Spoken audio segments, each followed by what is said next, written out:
Welcome to 3 minutes அழகே அழகு சீரியலை இன்றைக்கி எபிசோட நல்லா நடந்துச்சுன்னு பார்க்கலாம். வாங்க, மறக்காமல் ஒரு சப்ஸ்கிரைப் மட்டும் பண்ணிவிட்டு பாருங்கள்.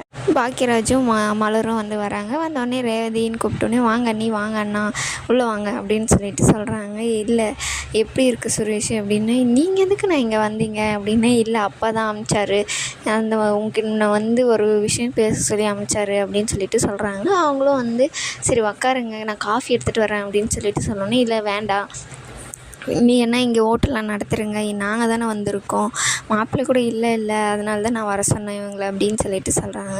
சரி காஃபி எட்டுனா வேண்டாம் நீ எதுக்கு சும்மா போட்டுட்டு அப்படின்னு சொல்கிறாங்க. பார்த்தியா தங்கச்சிக்கு ஒன்று நான் மட்டும் இது பண்ணுறீங்க, ஆனால் பொண்டாட்டிக்கிட்ட மட்டும் 40 காஃபி ஒரு நாளைக்கு ஆர்டர் பண்ணுவீங்க. இல்லை அப்போ அவங்க தங்கச்சி மட்டும் வசி, நான் மட்டும் இதுவா அப்படின்றாங்க. பாரு எப்படி திட்டுறா பாரு அப்படி. அண்ணி நீங்கள் திட்டலாம் திட்டுவீங்களா அப்படின்னு சுரேஷ் கேட்டோடனே, ஐயோ ரூம்லலாம் பயங்கரமாக திட்டுவார், ரூமுக்கு வெளியே தான் வேணாம் திட்டுறதில்லை அப்படின்னு சொல்லிட்டு பாக்கியராஜ் சொல்லிட்டு இருக்காங்க. சரி எப்படி விழுந்து என்ன ஆச்சு அப்படின்னு எல்லோரும் கேட்கும்போது பார்த்திங்கன்னா, மலர் இருந்துக்கிட்டு விடுங்க எதுக்கு அதவே கேட்டுட்டு இருப்பீங்க அப்படின்ட்டு அவங்களும் எப்படி சுரேஷ் இந்த மாதிரி ஆச்சு அப்படின்னு கேட்பாங்க. நீ மட்டும் இப்போ என்ன பண்ணுற, நீ அதை தானே கேட்குற அப்படின்னு சொல்லிட்டு அவங்களும் காமெடி பண்ணிகிட்டே இருப்பாங்க. அதுக்கப்புறம் பார்த்திங்கன்னா, இப்போ கட்டில் கொஞ்சம் ஸ்ட்ராங்கு, என் தம்பி கொஞ்சம் வீக் அப்படின்னு சொல்லிட்டு சுரேஷை போட்டு 3 பேரை கலாய்ப்பாங்க. அவர் எழுந்து போகலான்னு சொல்லிட்டு போவார். இல்லை வேணாம் உட்கார உடனே நாங்கள் இன்னும் பேச மாட்டோம் அப்படின்னு சொல்லிட்டு அவங்களும் சொல்கிறாங்க. அவங்களும் உட்காந்துட்டு எதுக்கு இப்போ மதியம் நம்ம பாக்கியராஜா சொல்லுவார், நீ வேலையை முடிச்சுட்டு வீட்டுக்கு வந்துடு, மதியம் கூட்டின்னு வந்துடு அப்படின்றாங்க. எதுக்கு அவளாம் வேண்டாம் அப்படின்றாங்க. பின்ன அந்த பொண்ணு வேறு எங்கேன்னு போய் விடுறது அப்படின்னோடனே, அவங்க வீட்டில் என்ன போய் அதெல்லாம் நல்லா இருக்காது, இங்கே இருக்கிறது நல்லா இருக்காது, நீங்கள் வீட்டுக்கு கூட்டிகிட்டு வந்துடு அப்படின்னு சொல்லிட்டு சொல்கிறாங்க. அவரும் இருந்துக்கிட்டு வேண்டாம் வந்தாவே பிரச்சனை தான் அப்படின்றாரு.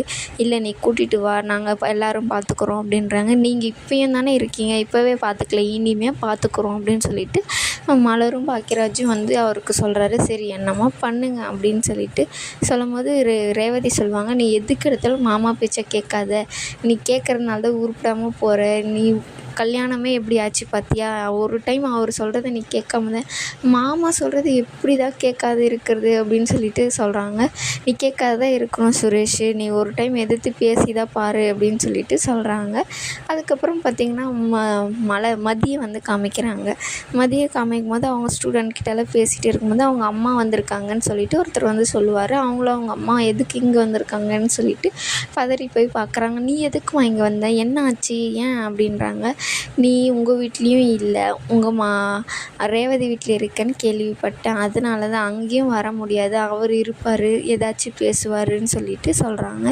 எதுக்குமா இங்கே கூட வந்தீங்க, நானும் என்ன பார்த்துக்கிறேன் அப்படின்னு சொல்லிட்டு சொல்கிறாங்க. ஏம்மா இவ்வளோ வெறுப்பாக பேசுகிற அப்படின்றாங்க. வெறுப்பு இல்லைம்மா, என் வீட்டில் இருக்கிறவங்களாம் கொஞ்சம் அப்படி இப்படி தான், நம்ம வீட்டில் இருக்கிறவங்க மாதிரி இல்லை தான், அட்ஜஸ்ட் பண்ணிக்கிறேன் நான் இனிமேல் கொஞ்சம் நீங்கள் எதாக இருந்தாலும் இனிமேல் என்னை பார்க்க வராதீங்க அப்படின்ற மாதிரி சொல்கிறாங்க. வெறுப்பில் பேசுகிறேன்னு நினைக்காதீங்க, நானே பார்த்துக்கிறேன்ற இதில் நான் சொல்கிறேன் அப்படின்னு சொல்கிறாங்க. உங்கள் பொண்ணுமா எனக்கு இனிமேல் ஒன்றுமே ஆகாது, நான் பார்த்துக்கிறேன் அப்படின்றாங்க. இந்த சரி உனக்கு பிடிச்ச சாப்பாடு, நான் கேட்டரிங்லேயே சாப்பிட்ருப்பேன், எதுக்கு கேட்டுன்னு வந்தீங்க, என் பொண்ணுக்காக என் பிடிச்ச சாப்பாடு செஞ்சு நைட்டு வந்திருக்கேன், நீ சாப்பிடு அப்படின்னு சொல்கிறாங்க.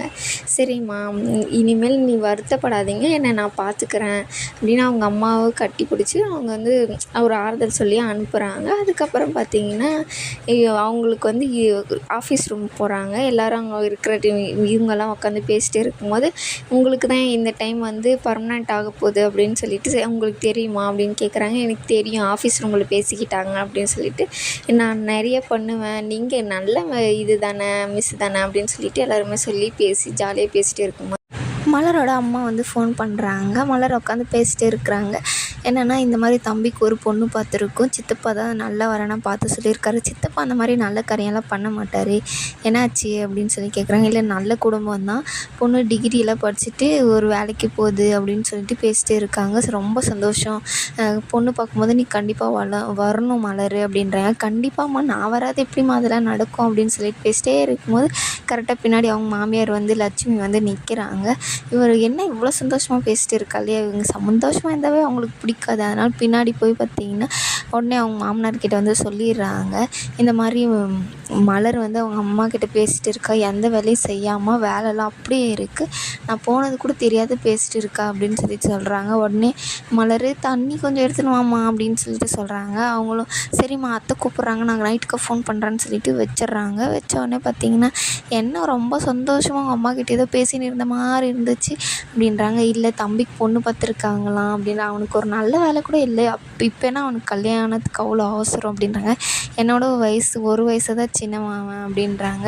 எப்படியோ நல்லதாக இதாக சரி, நாங்களும் ஏதோ ஸ்ருதியை நீங்கள் எங்கள் கல்யாண பொண்ணாக கேட்பீங்களோன்னு நாங்கள் நினச்சிட்டோம்.